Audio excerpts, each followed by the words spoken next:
What is up, IF Warriors? It's your boy Edward V, and today we're going to look at studies that are showing that intermittent fasting is actually assisting you in retaining muscle over simply doing caloric restriction. The study that we're going to look at is the studies that put a bunch of studies together and made comparisons of the two. And we'll quickly touch on the 16 clinical trials that's also reiterating that intermittent fasting appears to be better at retaining muscle than caloric restriction when attempting to lose weight. Let's go ahead and jump into this video. Stay tuned.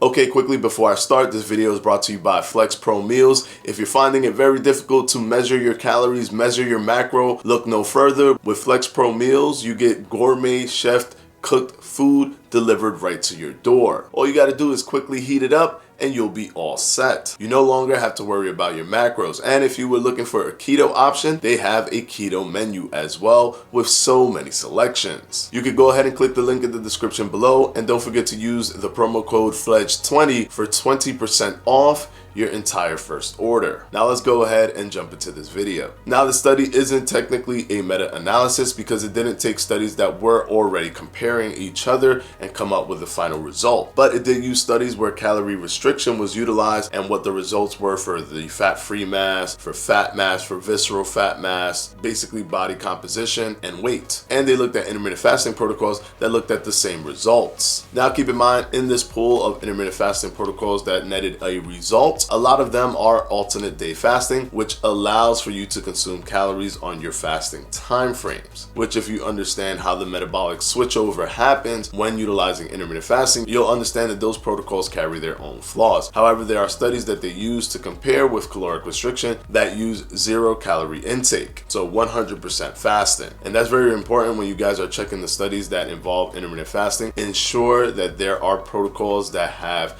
0 caloric intake, because that's more accurate to what will happen with your body when intermittent fasting. So from what they saw in these studies comparing the two, remember, it's not always going to be perfect and more studies will be needed, but they did see that most of the markers remain the same. One of the body composition markers that was actually different was the lean mass tissue. It appeared that the caloric restriction group actually lost more lean mass tissue, muscle tissue, than the intermittent fasting group. But keep in mind that body composition was only assessed in 4 of the trials in the intermittent fasting group, while all of the caloric restriction group assessed body composition. But one interesting thing that they did is that they tried to test the protein intake to see if the caloric restriction group with utilizing protein intake, can that help with retaining muscle? And they noticed with the amount of data shown in this study that the protein intake had no effect in assisting in retention of muscle with the caloric restriction group. They didn't utilize this protocol with the intermittent fasting group, but interjecting a high protein diet actually did not affect the muscle retention. It was hypothesized that it would affect muscle retention because it is protein. It does assist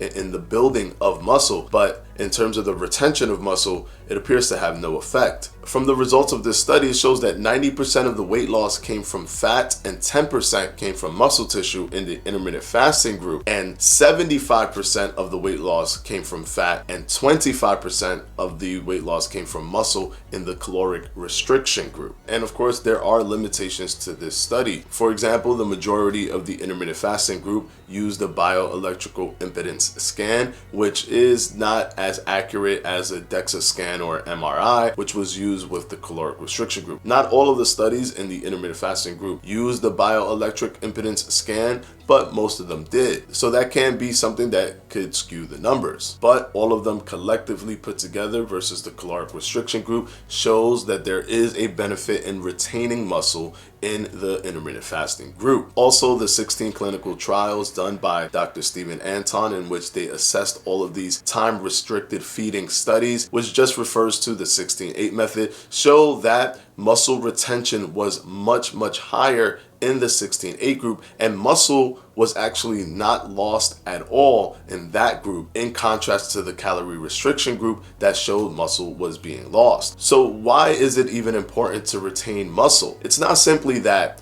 you're retaining muscle, so you're keeping the muscle tissue that you work so hard for. There's more to it than that. It has been shown that one of the primary drivers for your metabolic rate is your muscle tissue. How much fat-free mass, how much lean tissue do you have on your body? That can drive your metabolism to work much more effectively. It is one of the most consistent predictor of your metabolic rate. So it is important to ensure that you protect muscle, not just for the muscle tissue alone, but for overall metabolic health. Also, muscle has shown to increase insulin sensitivity. So the more muscle you have on your body, the more insulin sensitive you can be, which makes it much easier for you to tap into body fat and burn body fat for fuel. And if you're coupling this with intermittent fasting, hormonally, you're putting your body in a better position. However, please keep in mind that the longer you fast, the more risk there can be to actually tapping into your muscle. The 16-8 method in the clinical trial showed that there was no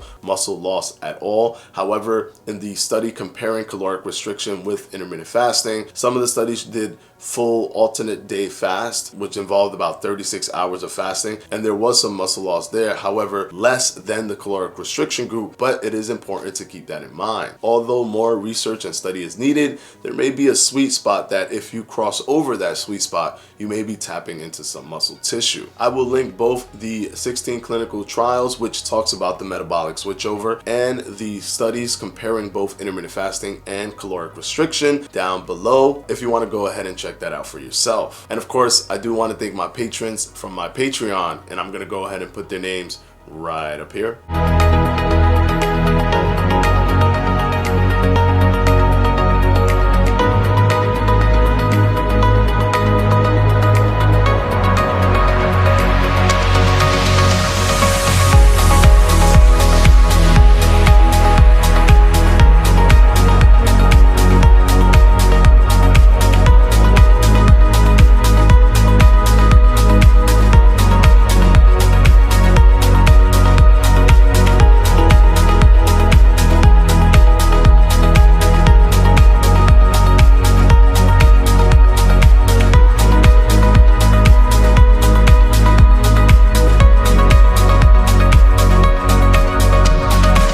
As always, guys, I will see you on Sunday for another FAQ. Peace!